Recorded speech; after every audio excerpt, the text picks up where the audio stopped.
আসসালামু আলাইকুম রহমতুল্লাহ।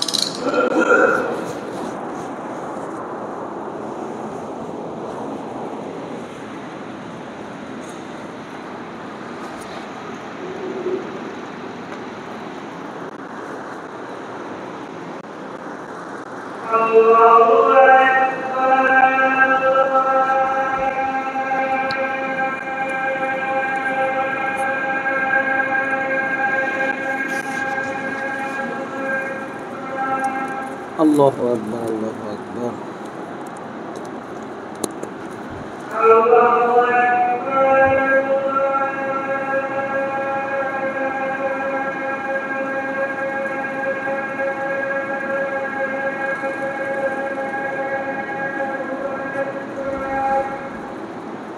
আল্লাহু আকবার, আল্লাহু আকবার।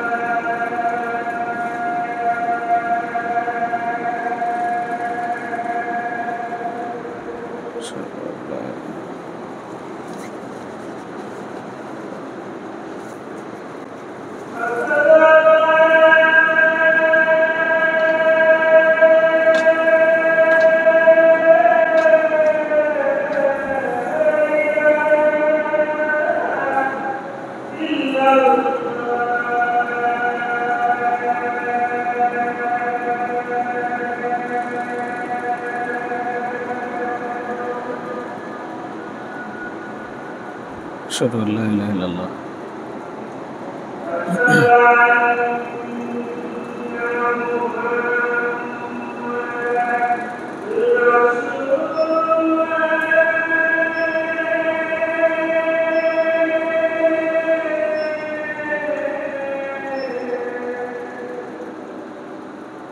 أشهد أن لا إله إلا الله.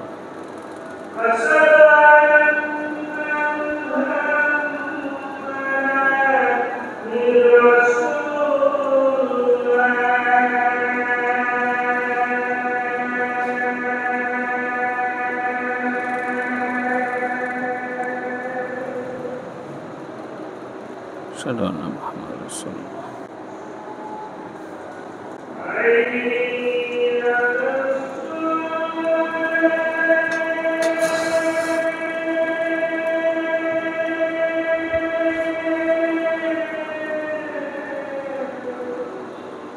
لا حول ولا قوة إلا بالله.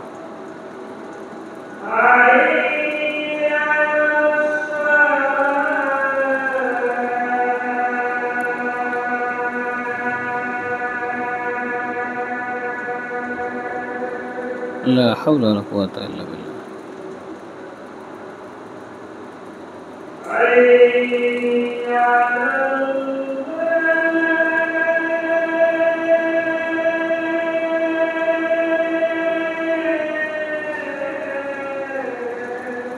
لا حول ولا قوة إلا بالله.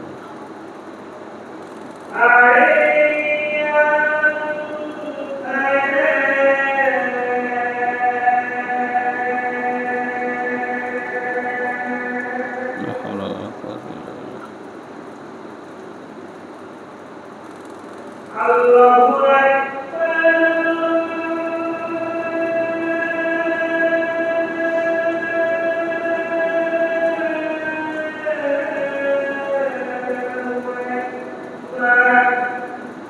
الله أكبر.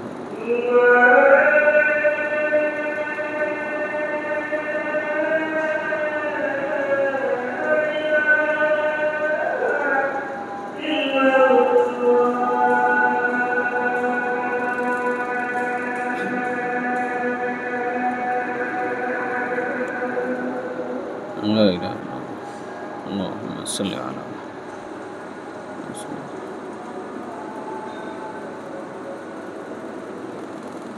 اللهم رب هذا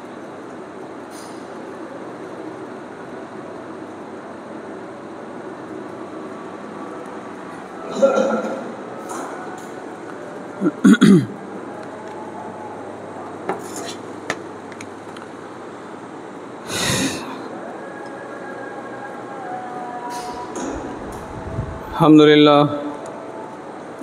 لله نحمده ونستعينه ونستغفره ونؤمن به ونتوكل عليه ونعوذ بالله من شرور أنفسنا ومن سيئات أعمالنا من يهده الله فلا مضل له ومن يضلله فلا هادي له ونشهد أن لا إله إلا الله وحده لا شريك له ونشهد أن محمدا عبده ورسوله أما بعد فإن خير الحديث كتاب الله وخير الهدى هدى محمد صلى الله عليه وسلم وشر الأمور محدثاتها وكل محدثة بدعة وكل بدعة ضلالة وكل ضلالة في النار فقد قال الله تعالى في كلامه المجيد بعد أعوذ بالله من الشيطان الرجيم يا أيها الذين آمنوا اتقوا الله حق تقاته ولا تموتن إلا وأنتم مسلمون يا أيها الناس اتقوا ربكم الذي خلقكم من نفس واحدة وخلق منها زوجها وبث منهما رجالا كثيرا ونساء واتقوا الله الذي تساءلون به والأرحام إن الله كان عليكم رقيبا يا أيها الذين آمنوا اتقوا الله وقولوا قولا سديدا يصلح لكم أعمالكم ويغفر لكم ذنوبكم ومن يطع الله ورسوله فقد فاز فوزا عظيما أعوذ بالله من الشيطان الرجيم بسم الله الرحمن الرحيم قاف والقرآن المجيد بل عجبوا أن جاءهم منذر منهم فقال الكافرون هذا شيء عجيب أإذا متنا وكنا ترابا ذلك رجع بعيد قد علمنا ما تنقص الأرض منهم وعندنا كتاب حفيظ بل كذبوا بالحق لما جاءهم فهم في أمر مريج أفلم ينظروا إلى السماء فوقهم كيف بنيناها وزيناها وما لها من فروج والأرض مددناها وألقينا فيها رواسي وأنبتنا فيها من كل زوج بهيج تبصرة وذكرى لكل عبد منيب ونزلنا من السماء ماء مباركا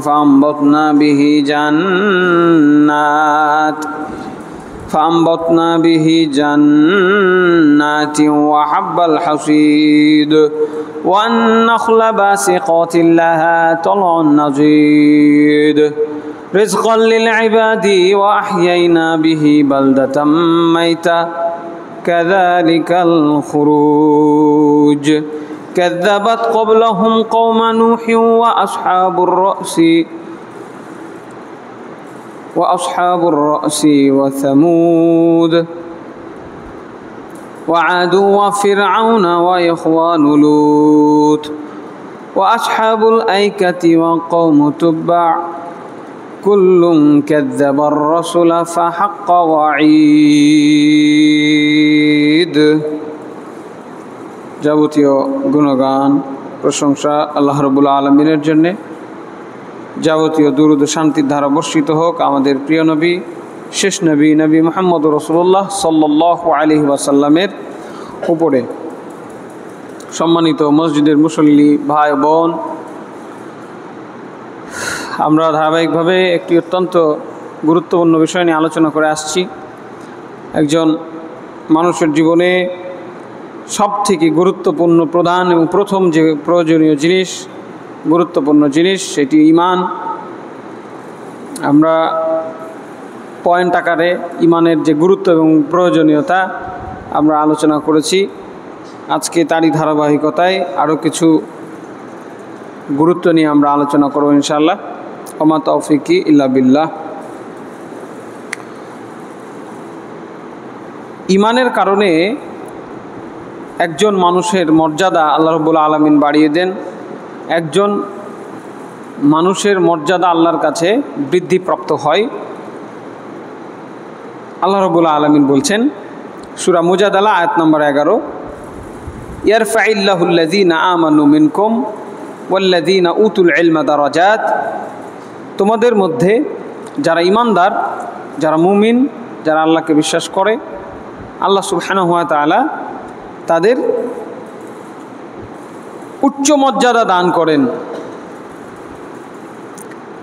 ঈমান এবং ইলম এই দুটি বিষয়ের সংমিশ্রণ যার মধ্যে ঘটবে, আল্লাহ সুবহানাহু ওয়া তাআলা তাকে মর্যাদামণ্ডিত করবেন। রাসূল সাল্লাল্লাহু আলাইহি ওয়াসাল্লামও বলেছেন, ইন্নাল্লাহা ইয়ারফাউ বিহাদাল কিতাবি আকওয়ামান ওয়া ইয়াদিউ বিহি আখারিন।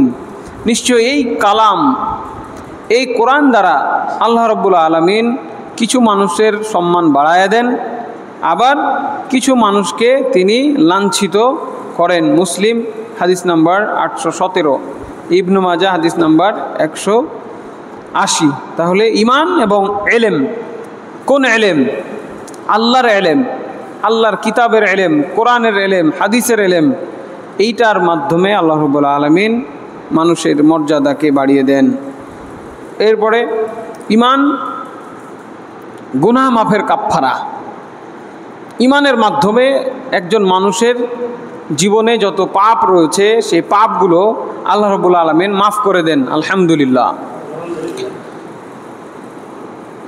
আল্লাহ সুবহানাহু ওয়া তাআলা এই ব্যাপারে বলেছেন সূরা আনকাবুতের 7 নম্বর আয়াতে, ওয়াল্লাযীনা আমানু ওয়া আমিলুস সালিহাতি লানুকাফফিরান্না আনহুম সাইয়্যাতিহিম। নিশ্চয় যারা ঈমান আনে আর নেক আমল করে, আল্লাহ সুবহানাহু ওয়া তাআলা তাদের অতীতের সমস্ত পাপ মাফ করে দেন।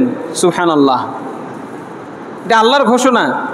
যদি আমরা ঈমানদার হতে পারি, মুমিন হতে পারি, মুমিন হিসেবে আল্লাহর কাছে, আল্লাহর তালিকায় আমরা যদি গ্রহণযোগ্যতা পাই, আল্লাহ যদি আমাদেরকে সেই সার্টিফিকেট দিয়ে দেন যে তুমি মুমিন, তাহলে তিনি আমাদের সব পাপ মাফ করে দিবেন।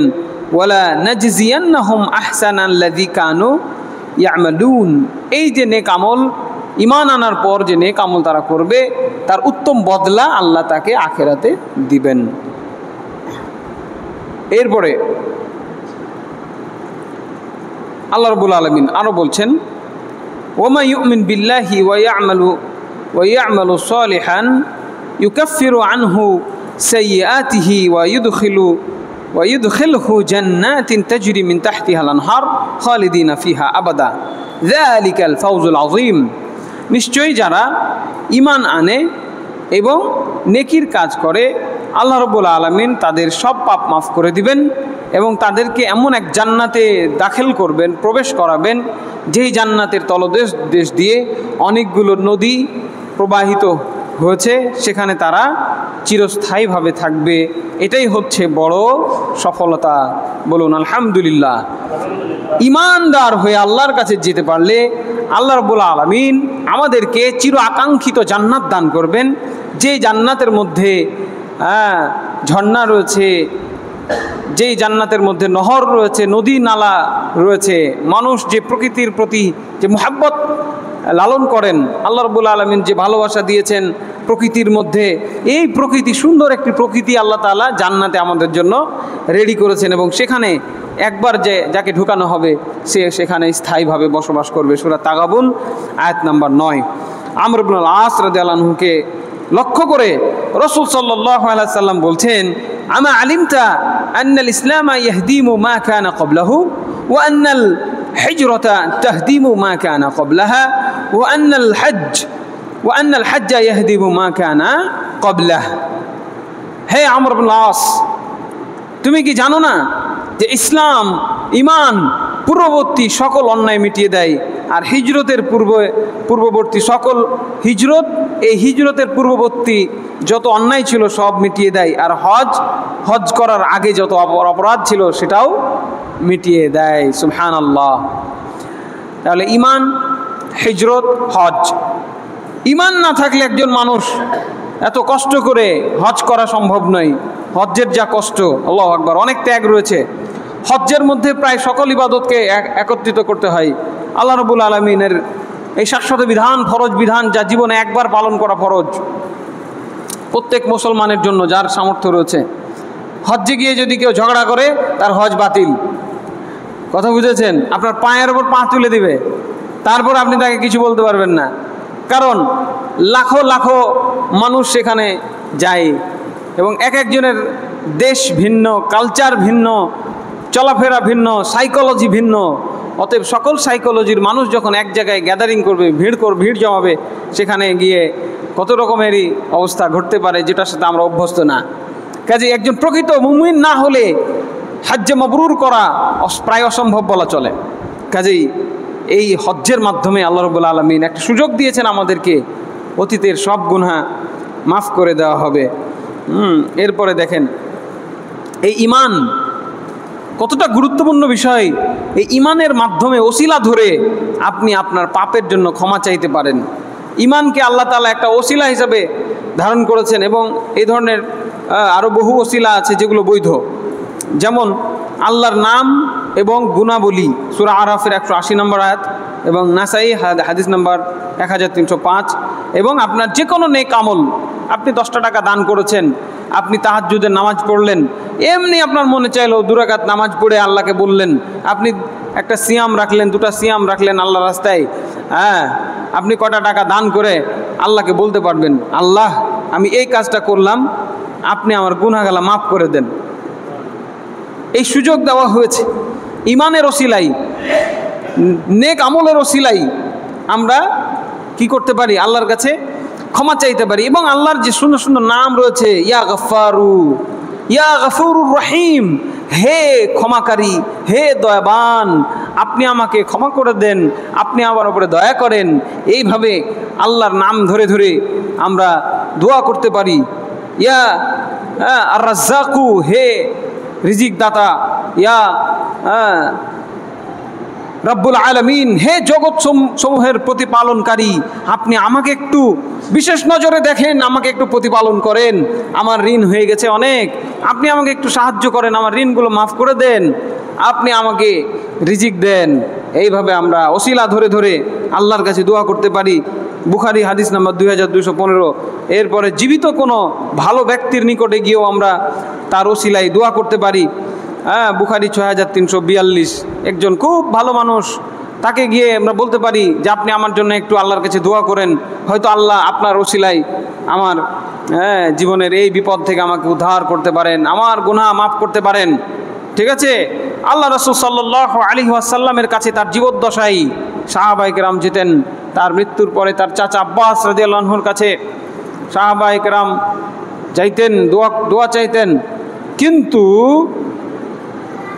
এই ওসিলার নামে ওসিলা পূজায় লিপ্ত হওয়া যাবে না। আজকে আব্দুল কাদের জিলানী রাহিমাহুল্লাহ, কত বছর আগে তিনি মারা গেছেন, আজ পর্যন্ত তার ওসিলাই যদি আপনি দোয়া করেন, এটা হবে শিরক। মরা মানুষের নামে ওসিলা চলে না, কবরের নামে ওসিলা চলে না, মাজারের নামে কোনো ওসিলা চলে না, কোনো দরগা খানকার নামে কোনো ওসিলা চলে না। এই যে বৈধ ওসিলা, হালাল ওসিলা, আল্লাহ এবং তার রাসূলের শিখানো ওসিলা বাদ দিয়ে তাবিজের ওসিলাই, ওই গাছের ওসিলায় বা অনেক ওসিলা মানুষ দাঁড় করিয়েছে, যেগুলো প্রত্যেকটাই শিরিক এবং এগুলোর ফলাফল চিরস্থায়ী জাহান্নাম। কাজে আমরা বৈধ ওসিলা, কি বলছিলাম, ঈমানের ওসিলা এমন একটা গুরুত্বপূর্ণ ওসিলা যে ঈমান, আমি তো মুমিন, আমি তো আপনাকে বিশ্বাস করেছি আল্লাহ, এই কথার দ্বারা আমরা আল্লাহর কাছে মাফ চাইতে পারি। এবং আল্লাহ রাব্বুল আলামিনও আমাদেরকে এই ওসিলা শিখিয়ে দিয়েছেন। কি বলছেন? রব্বানা ইন্নানা সামি'না মুনাদিয়ান ইউনাদি লিল ঈমান আন আমিনু বিরাব্বিকুম ফাআমান্না। হে আমাদের প্রতিপালক, একজন আহ্বানকারী আপনার পক্ষ থেকে এসেছিল আমাদের কাছে এই দাওয়াত নিয়ে যে তোমরা ঈমান আনো। আমরা ঈমান এনেছিলাম। আল্লাহ আপনার পক্ষ থেকে একজন আহ্বানকারী, এখানে নবী মুহাম্মদ সাল্লাল্লাহু আলাইহি সাল্লামকে বোঝানো হচ্ছে যদিও, কিন্তু এখন তো নবী মুহাম্মদ সাল্লাল্লাহু আলাইহি সাল্লাম নেই। তার অবর্তমানে আল উলামা হুম ওয়ারাসাতুল আম্বিয়া, আল্লাহ রাসূল ওসিয়ত করে গেছেন, ওয়ারিস রেখে গেছেন তার আলেমগণ, যারা কোরআন এবং হাদিসের জ্ঞান চর্চা করবেন এবং মানুষকে এগুলো বলবেন, বুঝাবেন, তারা এখন নবীদের স্থলাভিষিক্ত। কাজেই এখানে আল্লাহ রাব্বুল আলামিন বলছেন ইউনাদি মুনাদিয়ান ইউনাদি লিল ঈমান, ঈমানের দিকে আহ্বানকারী একজন ব্যক্তি, তাহলে সে যে কেউ হতে পারে। যদি আপনাকে ডাকে আর আপনি ঈমান আনেন তার কথাই, হ্যাঁ, ওই গলা থেকে তাবিজটা খুলে ফেলে দেন, ওই মাজারে গেছিলেন, যদি আজকে আপনি তওবা করেন জীবনে আর কোনোদিন ওই মাজারে আমি যাব না, হ্যাঁ, ওই আমি কবিরাজের কাছে জীবনে কোনো দিন আর যাব না, হ্যাঁ, মা বোনেরা এই ধরনের কাজগুলো বেশি করেন। কিছু হারিয়ে গেছে বলবে চাল পড়া খাওয়াইতে হবে, আছে না নাই? আছে বাবা, চাল পড়া খাওয়াইতে হবে, শুনেছেন? ঈমান প্রত্যাহার করতে হবে। এই বদ ঈমান, এই বদ ওসিলা, তাবিজ, পানি পড়া ভালো জিনিস, ঠিক আছে, তবে পানি পড়া এই ওসিলাকে ভুলভাবে ব্যবহার করা যাবে না। ভুল কালেমা বাক্য ব্যবহার করে পানি পড়া দিয়ে রোগ ভালো হতে পারে এই মনোভাব রাখা যাবে না। ঠিক যেভাবে আমাদের নবী মুহাম্মদ সাল্লাল্লাহু আলাইহি ওয়াসাল্লাম পানি পড়া, তারপরে আপনার এমনিতেই দোয়া কালাম পড়ে ফুঁক দেওয়া, হ্যাঁ, মাছা করে দেওয়া, এইভাবে এতটুক পর্যন্ত জায়েজ রয়েছে। এর বাইরে যেগুলো ওই যে কবিরাজের কাছে গিয়ে জিনের সহযোগিতা নিয়ে যে ওসিলা করে এই কাজগুলো করা হয়, এগুলো থেকে ঈমান প্রত্যাহার করে এক আল্লাহই আমার বিপদ দূর করতে পারেন। এক আল্লাহ যদি আমার এই হারিয়ে যাওয়া টাকা বা মোবাইল ফোন বা আর কিছু আমার তাকদিরে লিখে রাখেন, ইনশাল্লাহ আমার কাছে এটা ফেরত আসবে, আমি আল্লাহর কাছেই চাইবো। হ্যাঁ, আর যদি আমার জন্য এই জিনিস কল্যাণকর না হয়, আল্লাহ আমাকে যেন না দেয়। হ্যাঁ, কল্যাণকর হলে আল্লাহ আমাকে ফেরত দিবেন, অকল্যাণকর হলে আমার ওই জিনিস দরকার নাই, যেটা চুরি হয়ে গেছে, আল্লাহর রাস্তায় চলে গেছে। খবরদার, এই ধরনের কবিরাজি, এই ধরনের কবিরাজের কাছে যাওয়া যাবে না, গণকের কাছে যাওয়া যাবে না। কেউ যদি গণকের কাছে যায় তাহলে তার অতীতের সব আমল ধ্বংস হয়ে যাবে, নষ্ট হয়ে যাবে। মা বোনদের আমি বিশেষভাবে অনুরোধ করব, এই জিনিসগুলো থেকে ঈমান প্রত্যাহার করতে হবে। আজকে আমি বললাম, শুনে নিলেন, ঈমান আনলেন, আজকে আপনার জন্য ওসিলা তৈরি হলো, আল্লাহ শিখাচ্ছেন ফাআমান্না। এইবার তুমি দোয়া করো, রব্বানা ফাগফির লানা যুনুবানা ওয়া কাফির আন্না সাইয়্যাতিনা ওয়া তাওয়াফানা মা'আল আবরার। হ্যাঁ, শুনেছেন? এই দোয়া খুব চমৎকার দোয়া না? কিন্তু দোয়ার পটভূমি দেখেন, রব্বানা ফাগফির লানা যুনুবানা, হে আমাদের প্রতিপালক, আমাদের পাপ মাফ করে দেন, ওয়া কাফির আন্না সাইয়্যাতিনা, আমাদের যত খারাপ অন্যায় রয়েছে সেগুলোকে আপনি মাফ করে দেন।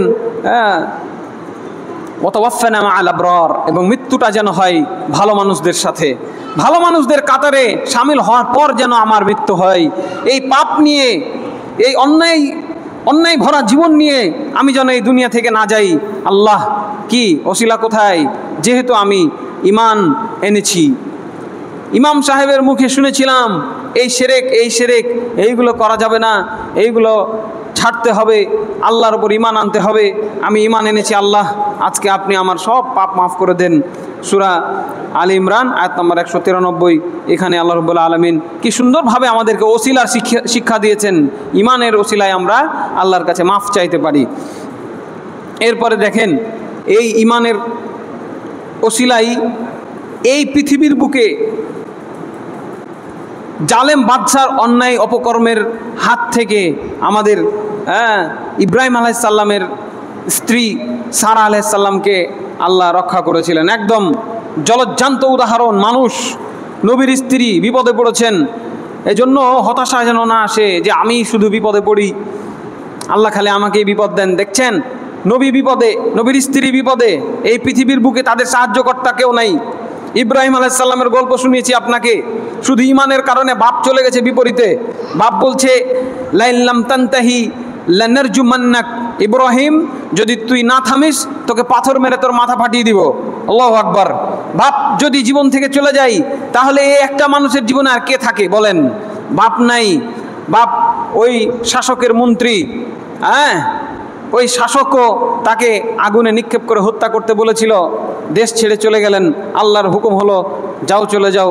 দেশ ছেড়ে এক দেশ ছেড়ে আরেক দেশে চলে গেলেন, সেখানেও ওই অত্যাচারী শাসকের হাতে তারা আটকা পড়ে গেলেন। তো অনেক বড় গল্প। এখানে ইব্রাহিম আলাইহিস সালামের স্ত্রীকে ধরে নিয়ে যাওয়া হলো। রাজা শাসক তার সাথে অন্যায় কুকর্ম করতে চাইলেন। এমন অবস্থায় সারা আলাইহিস সালাম অজু করে একটু সালাত আদায় করার অনুমতি চাইলেন। সেখানে তিনি সালাত আদায় করে বলছেন, আল্লাহুম্মা ইন কুনতু আমানতু বিকা ওয়া বিরাসূলিকা ওয়া আহসানতু ফারজি ইল্লা আলা যাওজি। হে আল্লাহ, যদি আমি ঈমানদার হয়ে থাকি, যদি আমি আপনার উপরে ঈমান এনে থাকি, যদি আমি আপনার রাসূলের উপরে ঈমান এনে থাকি, ফালা তুসাল্লিত আলাইয়াল কাফিরা, এবং আমি আমার নিজের এই যৌনাঙ্গকে, নিজের ইজ্জতকে আমার স্বামী ছাড়া আর কাউকে ব্যবহার করতে না দিয়ে থাকি, ফালা তুসাল্লিত আলাইয়াল কাফিরা, এই কাফেরকে আমার উপরে বিজয়ী করবেন না। রাজার মুখের সামনে চিন্তা করেছেন, বিপদের মুহূর্তে ইমানের ওসিলায় বিপদ থেকে বাঁচার জন্য দোয়া করা যায়। কত বড় বিপদ হতে পারে। মা আপনি একাই, হে বোন একাই এক ঘরে আপনাকে কোনো জালে আটকে রেখেছে, আপনাকে যৌন হয়রানির জন্যে, এই যে অপরাধ অপকর্ম, তার ভেতরের যে শয়তানি, এইটাকে কুপ্রবৃত্তিকে চরিতার্থ করার জন্য সে আপনার উপরে ঝাঁপিয়ে পড়ছে। আমার নবী ইব্রাহিম আলাইহিস সালাতু ওয়াস সালামের স্ত্রী সারা আলাইহিস সালাতু ওয়াস সালামের সাথে এই ঘটনা ঘটেছে। আপনি একটু অনুভব করে দেখুন। একজন রাজা, একজন বাদশা, যার অনেক শক্তি সাহস রয়েছে, যার অনেক সৈন্য সামন্ত রয়েছে, তার সামনে তিনি কি করছেন? ঈমানের ওসিলা দিয়ে আল্লাহকে বলছেন, আল্লাহুম্মা ইন কুনতু আমানতু বিকা ওয়া বিরাসূলিকা, হে আল্লাহ, আমি যদি আপনাকে বিশ্বাস করে থাকি, আপনার রাসূলকে বিশ্বাস করে থাকি, ও আহসানতু ফারজি ইলা আলা যাওজি, আমার স্বামী ছাড়া আমার এই লজ্জাস্থান যদি আমি কাউকে ব্যবহার করতে না দিয়ে থাকি, তাহলে ফালা তুসাল্লিত আলাইয়াল কাফেরা, আজ এই কাফেরকে আমার উপরে বিজয়ী করবেন না, আমার ইজ্জত যাতে সে হরণ করতে না পারে। সাথে সাথে বাদশা বেহুশ হয়ে মাটিতে পড়ে গেল। আল্লাহু আকবার, আল্লাহু আকবার। সাথে সাথে অ্যাকশন, সাথে সাথে বাদশা মাটিতে বেহুশ হয়ে লুটিয়ে পড়ে গেল। হে মা, হে বোন, এই সাহস আছে আপনার? ওই বাড়ির সামনে কোড়ানো নক করা মাত্রই, ওরে ভাইয়া কতদিন পরে বাড়ি আসলেন, ঢুকেন ঢুকেন বাড়ির ভিতরে। ঠিক আপনার এই মেহমানদারি, আপনার স্বামী বাড়িতে নাই, আপনি সেই আপনার বেগানা পুরুষকে বাড়িতে ঢুকায় নিলেন। আপনি বলতে পারবেন আল্লাহর সামনে দাঁড়িয়ে যে আমি আমার এই লজ্জাস্থানকে, এই হাতকে, এই দেহকে কোনো পুরুষের সংস্পর্শে, কোনো পুরুষের চোখের সামনে আসতে দেই নাই? বলতে পারবেন? ইল্লা আলা যাওজি, আমার স্বামী ছাড়া না কেউ আমার এই রূপ লাবণ্য উপভোগ করেছে, না আমার শরীর কেউ কোনোদিন স্পর্শ করেছে, না এর থেকে বড় কিছু তো প্রশ্নই ওঠে না। বলতে পারবেন? ওই এক রিস্কায় চড়ে হে বোন আমার ঢ্যাং ঢ্যাং করে মামাতো ভাই খালাতো ভাইয়ের সাথে মার্কেটে চলে গেলেন। কি একটা কিনে দিবে, কি একটু চা কফি, আরও কত হাবি ঝাবি খাবার দাবার এই দেশে উদ্ভব করা হয়েছে, যেগুলো শতভাগ শরীরের জন্য ক্ষতিকর। ওই রেস্টুরেন্টগুলোতে কারা যায়? এগুলো কে যায়? নাকি আপনার মেয়েটা অনেক ভালো এরকম মনে করছেন? ঘুমের ঘরে আছেন, এই ঘুমের ঘর থেকে বের হয়ে আসুন, আপনার মেয়েকে প্রশ্ন করুন, কোথায় গেছিলে, কেন গেছিলে তুমি সেখানে? যান আপনি একবার নিজের বেশভূষা চেঞ্জ করে মুখে মুখোশ লাগিয়ে একটু ঘুরেন, আপনার মেয়ে কোথায় কোথায় যায়, কার সাথে যায় সে, কলেজে যাওয়ার নাম করে, স্কুলে যাওয়ার নাম করে। ঠিক এই মুসলমানের দেশে আমরা এগুলো দেখছি। আজকে টেলিভিশনের পর্দায় এগুলো খবর আপনারা দেখেন না? স্কুল বাদ দিয়ে ছেলে মেয়ে হাতে হাত রেখে লা হাওলা ওয়ালা কুওয়াতা ইল্লা বিল্লাহ, মুসলমানের বাচ্চা যাদের অতীত উদাহরণ। আল্লাহু আকবার। কি দেখলেন অতীত উদাহরণ? আল্লাহুম্মা লা তুসাল্লিত আলাইয়াল কাফিরা, কাফেরকে আমার উপরে প্রাধান্য দিবেন না যদি আমার এই দেহ, আমার এই ইজ্জত সম্ভ্রম আমার স্বামী ছাড়া আর কারো সামনে আমি প্রকাশ করে না থাকি, ব্যবহার করতে না দিয়ে থাকি। পারবেন? তওবা করে নিন, আজকে থেকে আমি মেয়ে মানুষ, ঘর থেকে বের হব না। আমি মেয়ে মানুষ হিসেবে এই দুনিয়াতে আল্লাহ আমাকে পাঠিয়েছেন। আমার বাপ যতদিন বেঁচে আছে, আমার স্বামী যতক্ষণ বেঁচে আছে, আমার ভাই, আমার সন্তান যতক্ষণ বেঁচে আছে, ঘর থেকে বের হব না। ওই মারিয়াম আলাইহিস সালামকে ওই মসজিদে, আকসা ফিলিস্তিনে মসজিদের ভেতরে আল্লাহ যদি খাবার দিতে পারেন, আমি আজকে এই মারিয়াম, এই ফাতিমা, এই আসিয়াকে এই দেশে, এই বাংলাদেশে আল্লাহ মসজিদের ভেতরে, আমার বাড়ির ভেতরে আমাকে ওই ফলমূল খাওয়াতে পারবে। জাকারিয়া আলাইহিস সালাম, তার হাড় হাড্ডি একদম নতজানু হয়ে গেছে, তিনি ঠিক মতো দাঁড়াইতেই পারছেন না।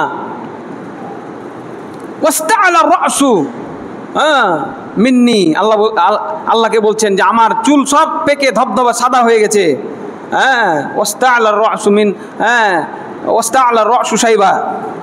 চুল সব সাদা হয়ে গেছে, হাড্ডিগুলো মানে এখন ভেঙে যাবে মনে হচ্ছে, দাঁড়াইতে পারছি না, লাঠি ছাড়া দাঁড়ানো যায় না, এমন অবস্থায় যেহেতু মারিয়ামকে আল্লাহ এই অসময়ে ফল খাওয়াইতে পারে, আমি জাকারিয়াকেও আল্লাহ সন্তান দিতে পারে।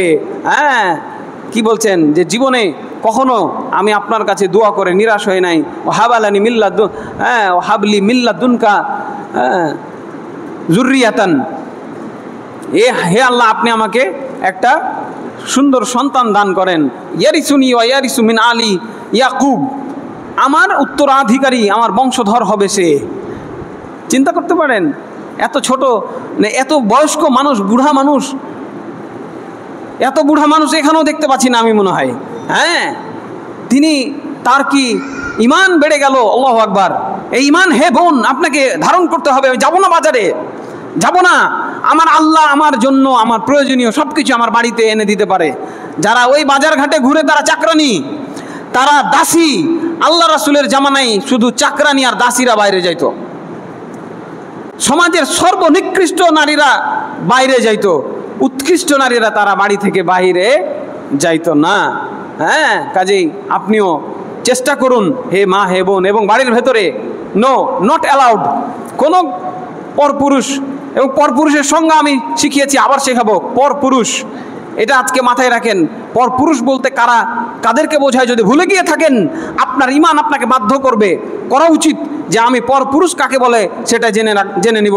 আজকে বলছি, আপনার ওই খালু আপনার পরপুরুষ, আপনার নিজের কাছের মানুষ নয়। আপনার খালু আপনাকে মেয়ে বলে, আপনি তাকে আব্বা বলেন, খালু আব্বা। এই সংস্কৃতি বাদ দিতে হবে। কিসের খালু আব্বা? কোনো খালু আব্বা নাই। কথা বুঝেছেন? আপনার খালার স্বামী, ঠিক আছে, এগুলো বুঝতে হবে। আপনার চাচাতো ভাই, আপনার মামাতো ভাই, এগুলো পরপুরুষ। কাজে এদের বাড়িতে ঢোকা হারাম। কবে আসবে? আপনার মেয়ের বিয়ের দিনে যদি তাকে ডাকেন কোনো অভিভাবক হিসেবে, সে আসলো, তবে তাদের বসার জায়গা আলাদা হবে, তাদের খাবার জায়গা আলাদা হবে। জানি না কত বড় বিপদে আপনাদের ফেলে দিলাম। আমি কিছু বলার নাই, আমি কিছু করার নাই। আসলে এই বিধান আল্লাহর দেওয়া। সেই বাদশা অজ্ঞান হয়ে গেল। আল্লাহু আকবার। একটা দোয়ার কারণে আল্লাহ এই লজ্জাস্থান কাউকে ব্যবহার করতে দেয় নাই। আপনি আমাকে বিপদ থেকে বাঁচান। পরে সে আবার চিন্তা করছে, আল্লাহ, এখন এই বাচ্চা যদি মরে যায় তো সবাই বলবে আমি মেরে ফেলেছি। তো ওকে আপনি মেরে ফেলে দিয়েন না, আমাকে রক্ষা করেন। সে জিন্দা হলো। জিন্দা হয়ে সেই বদমাইশ আবার একই কুকর্ম করতে চাইলে আবার সে দোয়া করলো, সাথে সাথে আবার অজ্ঞান হয়ে গেল। জমিনে পড়ে গিয়ে সে লটপট করতে লাগলো। একটা পর্যায়ে তার তৃতীয়বারে সে যখন একই ঘটনা দেখলো, সে বললো, একে এখান থেকে নিয়ে যাও, আর তাকে একটা দাসী উপহার দিয়ে দাও। আল্লাহু আকবার। সম্মান দুনিয়ার বুকে ইমানের বদৌলতে আল্লাহ দেখিয়েছেন। এগুলো কাল্পনিক গল্প শোনাচ্ছি না আপনাকে। বুখারী হাদিস নাম্বার 2217, 2636। বাড়ি গিয়ে হাদিস দেখতে হবে। বুখারী হাদিস নাম্বার 2217, বুখারী হাদিস নাম্বার 2636। একদম টাটকা গল্প শোনালাম। গল্পের অভাব নেই যে গল্প আমার আপনার ইমান বৃদ্ধি করবে। এই গল্প বাদ দিয়ে ইমাম সাহেব, খতিব সাহেব, ওই মাওলানা সাহেব, ওয়াইদ সাহেব কোথাকার কোন ভণ্ড পীরের গল্প শোনায় আপনাদের? এই বিশুদ্ধ গল্প বাদ দিয়ে ভণ্ড পীরের কেরামতি শোনায় দিয়ে লাখো লাখো মুসলমানকে তারা বেঈমান বানাচ্ছে, ইমান হরণ করে নিচ্ছে। যেই ইমানের বদৌলতে বিপদ থেকে মানুষ বেঁচে যায়, যেই আল্লাহর মুহাব্বতের কারণে, যেই নবীর মুহাব্বতের কারণে একজন মানুষকে আল্লাহ তাআলা দুনিয়াতে জিন্দা একদম দুনিয়াতে তাকে প্রতিদান দেন, সেই ঈমানকে হরণ করছে এক শ্রেণীর আলেম সমাজ। আল্লাহ তাদের হেদায়েত দান করুন। এখানে একটা জালসা হয়েছিল কয়েকদিন আগে, এবং প্রায় আমি এগুলো শুনতে পাই, এই আশপাশে একটা জালসা হইলো রাতের বেলা, ওইখানে আমি গেছি তো দেখছি এরকম দোয়া পড়ছে, আল্লাহর ভালোবাসা এবং নবীর ভালোবাসা, উর্দু কবিতা, ফার্সি কবিতা, যেগুলো বাংলাদেশের মানুষ, এবং আরবি। একদিন তো বলেছিলাম বালাগাল উলা বিকামালিহি, চলবে না। জানি না আপনাদের মনে এটা ঢুকেছে কিনা, রাগ করেছেন কিনা। এইগুলো দিয়ে নবীর ভালোবাসার নাম করে মানুষকে, আল্লাহকে অপমান করে তার ঈমান নষ্ট করে ফেলা হচ্ছে। रुखसार से बुरका का जरा पर्दा उठा दो, लिल्लाहे मुझे हुस्ने खुदा दाद दिखा दो। फारसी कविता। এই যে এখানে আপনার বাড়ির পাশে, আর সবাই হাজারো মুসল্লি সামনে দাঁড়িয়ে শুনছেন, লা হাওলা ওয়ালা কুওয়াতা ইল্লা বিল্লাহ। रुखसार से बुरका का जरा पर्दा उठा दो, लिल्लाहे मुझे हुस्ने खुदा दाद दिखा दो। আল্লাহর যে ক্ষমতা, সেই ক্ষমতা নবীর রয়েছে এই বিশ্বাস করে নবীর কাছে ভিক্ষা চাইছে, পর্দাটা সরিয়ে দেন, চেহারাটা দেখিয়ে দেন, আল্লাহর সৌন্দর্যটা একটু আমি দেখি। আপনি আমার ওই কেরামান কাতিবিনকে ধরে এনে তা আমার আমল নামায় যা পাপ রয়েছে সবগুলো আপনি মুছে দেন, আর আপনার গলিতে যে কুত্তাগুলা রয়েছে সেই কুত্তাগুলার নামে আমার নাম রেখে দেন। নাউজুবিল্লাহ। কি মুহাব্বত, কি ভালোবাসা, কি বিশ্বাস। নবী এত কিছু করতে পারে, অথচ আল্লাহ ছাড়া পাপ মাফ করার কেউ নাই। আছে এই ক্ষমতা, এখানে বলে গেছে। এখানে রুখসার সে বুরকা কা যারা, মাদ্রাসায় যারা পড়েছেন আপনারা হয়তো জানেন, আর যারা পড়েন নেই যে কোনো মাদ্রাসার হুজুরকে জিজ্ঞাসা করবেন, বলে মানে অনেক সুন্দর একটা কবিতা এইভাবে প্রায় জালসায় বলে, এইভাবে বলে। তো এই জিনিসগুলো দেখেন, ঈমান কত গুরুত্বপূর্ণ জিনিস, ঈমানের ওসিলা কত গুরুত্বপূর্ণ। সেই ওসিলাকে ফেলে দিয়ে ভুয়া ওসিলা দিয়ে আমাদের ঈমানকে নষ্ট করা হচ্ছে, হরণ করা হচ্ছে। আল্লাহ রাব্বুল আলামিন আমাদের ঈমানকে নিষ্কলুষ রাখার তৌফিক দান করেন, আল্লাহুম্মা আমিন। এই ধরনের ঈমান হরণকারী ভ্রান্ত আলেম থেকে তিনি আমাদের রক্ষা করেন, আল্লাহুম্মা আমিন। তিনি বলছেন, আমি সব থেকে যেটা ইন্নী আতাখাওয়াফু আলা উম্মতি আইম্মাতা মুদিল্লিন, আমি আমার এই উম্মতের মধ্যে সব থেকে ভয়ঙ্কর জিনিস যেটা মনে করি, পথ ভোলা হুজুর, ভ্রান্ত হুজুর। আল্লাহ শিখাইয়া দিল যে ঈমান এনেছি, এই কথাটুকু বলেই তুমি আমার কাছে ক্ষমা চাও। হুজুর শিখায় গেল নবীকে দিয়ে, নবীর মাধ্যমে নবীর কাছে দোয়া করে, প্রার্থনা করে ডেকে এনে পাশে বসায় ইয়া নবী সালাম আলাইকা বলে তাকে দিয়ে পাপ মাফ করাইতে হবে। তিনি ওই বিচারের মাঠে তাকে একটা সুযোগ দেওয়া হবে, এতটুকু, যে তুমি তোমার উম্মত থেকে যাকে চাও জান্নাতে নিয়ে আসো। আল্লাহু আকবার। আমাদের নবী মুহাম্মদ সাল্লাল্লাহু আলাইহি সাল্লামকে শুধুমাত্র একজন নবীকে এই অধিকার দেওয়া হবে যে তুমি নবী মুহাম্মদ আজকে যাকে জান্নাতে দিতে বলবা তাকে আমি জান্নাতে দিয়ে দিব। বলেন আলহামদুলিল্লাহ। ওই তালিকায় এই হুজুরের নামও থাকবে না, ওই তালিকায় এই হুজুরকে জালসা করার জন্য যতগুলো মানুষ নিয়ে এসেছে তাদের কারো নাম থাকবে না। ওই তালিকায় এই হুজুরের আলোচনা শুনে সুবহানাল্লাহ পাঠকারী একজন শ্রোতারও নাম সেদিন একজনেরও থাকবে না। কথা বুঝেছেন? কেন? সেদিন আল্লাহর রসুল বলবেন, সহকান লিমান গাইয়ারা বাদি, দূর হও আমার সামনে থেকে, আমার পরে যারা আমার এই ইসলামের পরিবর্তন ঘটিয়েছো। আমি বলেছিলাম তোমাকে আমার কাছে চাও, আমি মুহাম্মদ কিছুই করতে পারবো না, আমার কাছে চাও। আবার কেউ কেউ বলে নবীর কাছে চাইলাম আর নবী কবর থেকে হাত বাহির করে দিল। শুনেছেন এগুলো? ভণ্ডামি গল্প। নবী নাকি কবর থেকে হাত বাহির করে দিল। লা হাওলা ওয়ালা কুওয়াতা ইল্লা বিল্লাহ। এই জন্য মক্কায় গেছেন যারা, দেখবেন অনেকে গিয়ে ওই মসজিদে নববীতে গিয়ে দোয়া করে কবরের সামনে। তো ওদের ওখানে কিছু পুলিশ রাখা আছে, ওরা ওদেরকে সরাই, বেটা এখানে না, ওদিকে আল্লাহকে চাইলে ওদিকে মুখ ঘুরিয়ে চা, এদিকে কেন? ওদিকে যা। যারা সৌদি আরব গেছেন দেখতে পাবেন ওখানে পুলিশ থাকে। হতভাগা বাঙালি এবং হতভাগা বহু দেশে আছে এরকম, যারা বুঝে না নবীর কাছে গিয়ে চাই। নবীর কাছে চাওয়া যাবে না, আর এই ঈমানকে কলুষিত করা যাবে না। এরপরে শয়তান থেকে বাঁচার অন্যতম মাধ্যম হচ্ছে এই ঈমান। রাত দিন আমাদেরকে শয়তান কিন্তু পথ হারা করছে ভাই। শয়তানের ধোকায় পড়েই আল্লাহর মহাব্বতের নামেই, আল্লাহর নবীর মহাব্বতের নামেই কিন্তু আমরা এগুলো করছি। আমরা যে তাবিজটা গলায় ঝুলাইলাম, আমরা কিন্তু বিশ্বাস করেই ঝুলাইলাম যে এটা মনে হয় ঠিক কাজই করলাম, এটার মাধ্যমে কাজ হবে। আল্লাহ রসুলি, ওনার কথাই তো লেখা আছে। অনেকে বলে আছে না, অনেক হুজুর, যে কোরআনের আয়াত লেখা হলে চলবে, কোরআনের আয়াত লিখেই তো তাবিজ দেওয়া হয়েছে, অতএব অসুবিধা নেই। শয়তান এইভাবে বিভ্রান্ত করে ফেলছে। কাজেই শয়তান থেকে বাঁচার একটা বড় মাধ্যম হচ্ছে ইমান। বিশেষ করে সন্দেহ, ইমানের মধ্যে শয়তান নানাভাবে সন্দেহ ঢুকায়।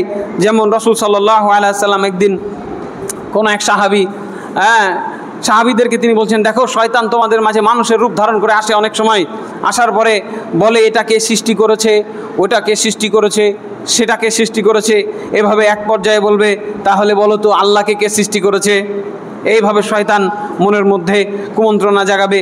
আল্লাহ রাসূল সাল্লাল্লাহু আলাইহি ওয়াসাল্লাম জবাব না দিয়ে বললেন, ফামান ওয়াজাদা মিন যালিকা শাইআন ফালিয়াকুলু আমানতু বিল্লাহ।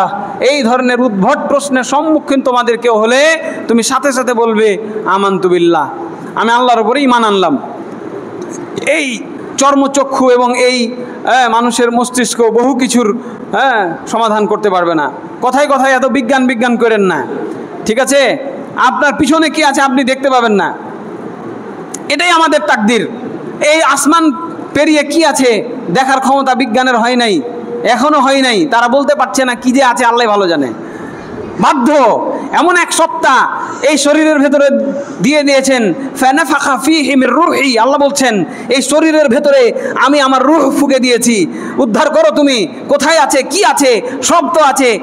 একজন ডাক্তারের গল্প শুনেছিলাম, সে জীবনে সে এটা মেনে নিতে পারছে না। আমি আমার লাইফে এত অপারেশন করেছি, আমি তার পেট আমি চিরে সব বের করলাম, সব ঠিকঠাক আছে, সব চলন্ত আছে, তার হার্ট ঠিক আছে, এভরিথিং ঠিক আছে, আমি সুন্দরভাবে লাগালাম। সে মরলো কেন? সে মেনে নিতে পারছে না। সে কেন মরবে? আমার তো কোনো ভুল হয় নাই, তার ভেতরের সব পার্টস তো ঠিক আছে, তাহলে তার আত্মাটা আছে কোথায়? এর কোনো জবাব নাই। ইয়াসআলুনাকা আনির রূহি, রাসূল মুহাম্মদ সাল্লাল্লাহু আলাইহি সাল্লামকে সেই 1450-1500 বছর আগেও এই প্রশ্ন করা হয়েছিল যে রূহ কি গো?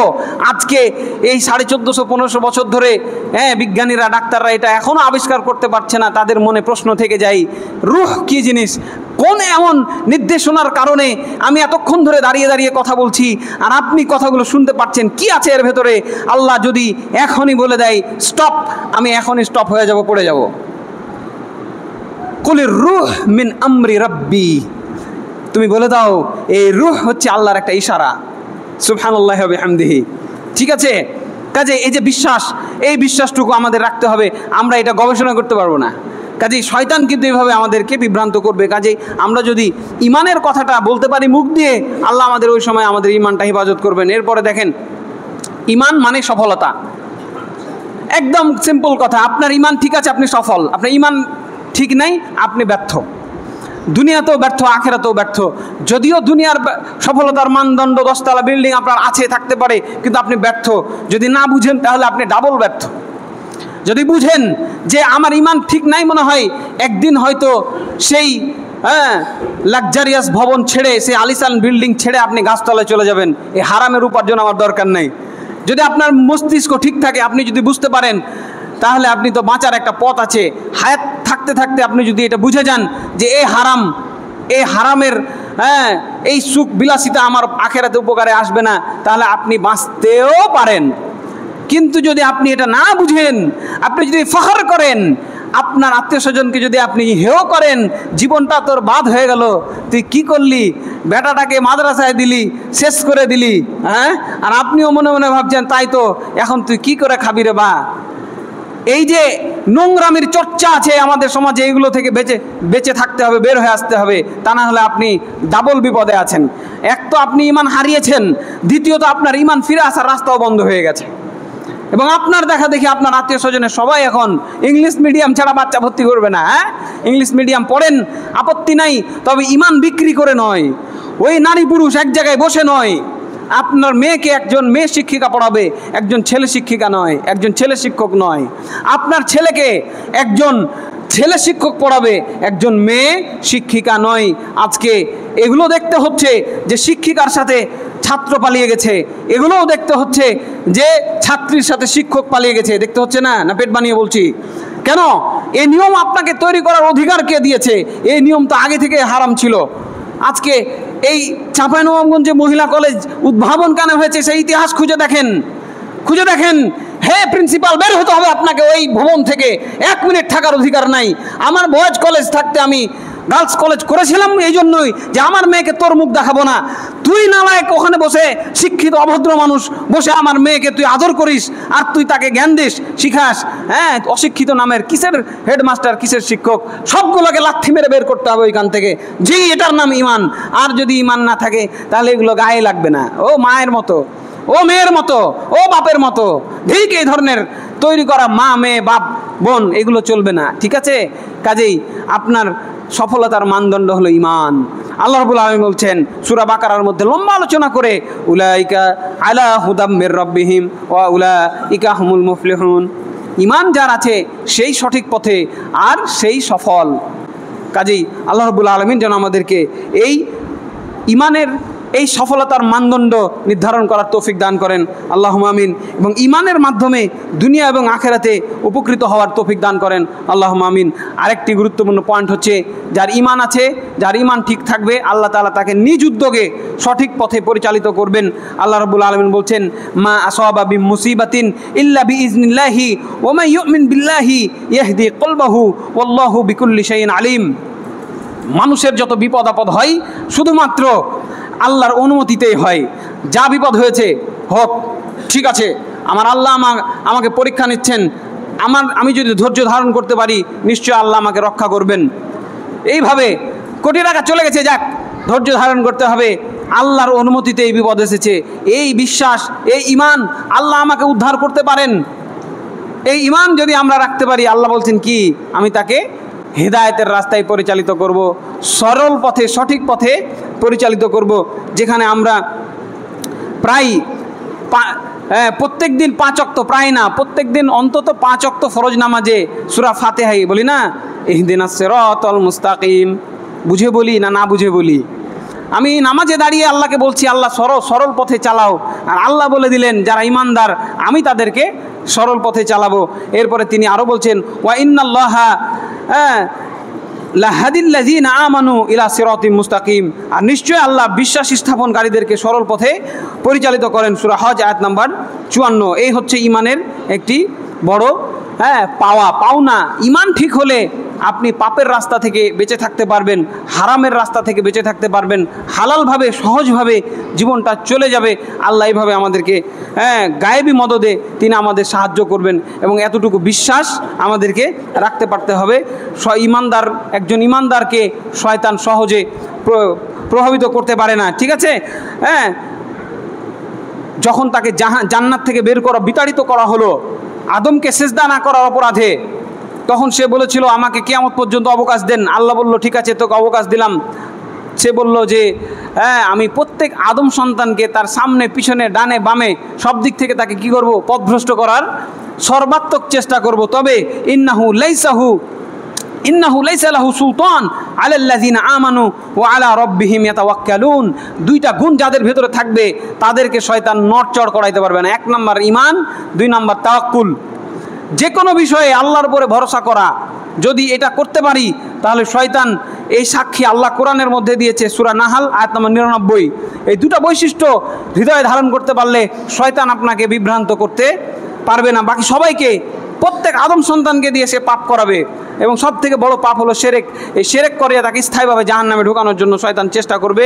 এরপরে একজন ইমানদারের জীবনে যত কষ্টই আসুক না কেন, সেই কষ্টের বিনিময়ে আল্লাহ তাকে একটি বদলা দান করবেন। বলুন আলহামদুলিল্লাহ। কাজে ইমানদারের ইমানের এত দাম, ইমানদারের ইমান আল্লাহর কাছে এত মূল্য, যেটি আমরা বুঝি না বা আমাদের মধ্যে পর্যালোচনা না হওয়ার কারণে আমরা এই আলোচনাকে ধারণ করতে পারি না, শুনে বুঝতে পারি না যে কি বলা হচ্ছে। তো আশা করছি যতটুকু আমার সাধ্যে ছিল আমি চেষ্টা করলাম।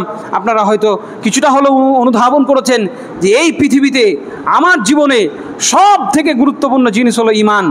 যত মূল্যবান জিনিস আমি দেখেছি বা আমি শুনেছি, যা আমার নিজের রয়েছে, যা আমার নাই, যা মানুষের আছে, তার মধ্যে সব থেকে দামি জিনিস হলো ইমান। আর যার ইমান নাই সে হলো সব থেকে বড় হতভাগা, সে হলো সব থেকে বড় ফকির, সে হলো সব থেকে বড় নিঃস্ব। সে বিচারের মাঠে নিঃস্ব অবস্থায় অধোমুখে পতিত হবে এবং তাকে জাহান্নামে নিক্ষেপ করা হবে। আল্লাহ রাব্বুল আলামিন আমাদেরকে সেই হতভাগাদের দলে শামিল না হওয়ার তৌফিক দান করেন। আল্লাহুম্মা আমিন। ঈমানদারদের দলে শামিল হওয়ার তৌফিক দান করেন। আল্লাহুম্মা আমিন। ওয়া আলাইনা ইল্লাল বালাগ ওয়া আকুলু কওলি হাযা ওয়া আস্তাগফিরুল্লাহ লি ওয়া লাকুম ওয়া লিসাইরিল মুসলিমিন ফাস্তাগফিরুহু ইন্নাহু হুয়াল গফুরুর রহিম।